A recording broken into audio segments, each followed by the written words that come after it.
হাতের সাইজ ট্রাইসেপের এরকম যদি সাইজ যদি আপনি গেইন করতে হয় তাহলে এই এক্সারসাইজটা অতি অবশ্যই করবেন।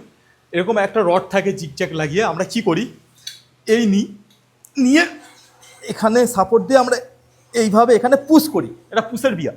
আর এই এলবোটাকে এখানে ক্লোজ রাখি, এইভাবে পুশ করি। এতে কি হয়, আমার যে পজিশনটা আছে না আমরা বুঝতে পারি না কখন এরকম যায় এরকম যায়। এরই একটা খুব স্টেবল ফর্ম দেখাচ্ছি। কি হবে, আপনাদের জিমে এরকম একটা স্ট্রেট একটা বেঞ্চি আছে, বেঞ্চটাকে এখানে নিয়ে একেবারে সাঁটিয়ে দেবেন, এখানে ফিক্স হয়ে গেল। এবারে এই যে হাইটটা রয়েছে এটাকে না কোমর পর্যন্ত নেবেন। আমার কোমর ধরুন এখানে আসছে, এর থেকে এক ঘাট খালি জাস্ট ওপরে থাকবে, এখানে আমি লক করে দিলাম।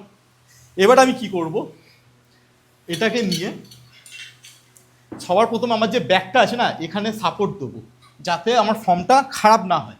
এই সাপোর্ট যখন আমি দিয়ে দিলাম, এই জিনিসটাকে নিয়ে আমরা কি করব, পুরো না নিচে নেমে যাব। এবারে বডিটাকে আমরা কিভাবে স্টেবল করব, এই বেঞ্চটার জন্য এটা একমাত্র সম্ভব। মাথাটাকে জাস্ট আমি এখানে সাঁটিয়ে দেবো, আর এই যে এলবো দেখছেন না, এই এলবোটাকে না যত পারবো তত ক্লোজ নিয়ে আসবো। আর প্রথমেই বলেছি এটা হচ্ছে পুশের ব্যায়াম, তো আমরা এখানে যতখানি ব্যাকে যাচ্ছে যেতে দেবো, তারপরে এখানে জাস্ট এম করে পুশ করব। এই বেঞ্চটা লাগিয়ে ব্যায়াম করার একটাই উদ্দেশ্য যে আমাদের ফর্মটা কখনো খারাপ হবে না এবং পুরো টেন্সটা আমার পুরো ট্রাইসেপের ওপরেই পড়বে। তো এই ব্যায়ামটা কীভাবে করবেন দেখুন, এই নেবেন, নিয়ে জাস্ট পুশ, আর যখন হয়ে যাবে এখানে এসে না 5 সেকেন্ডের মতো এম করে হোল্ড করবেন, যাতে পুরো প্রেশারটা আমার ট্রাইসেপের ওপরে পড়ে।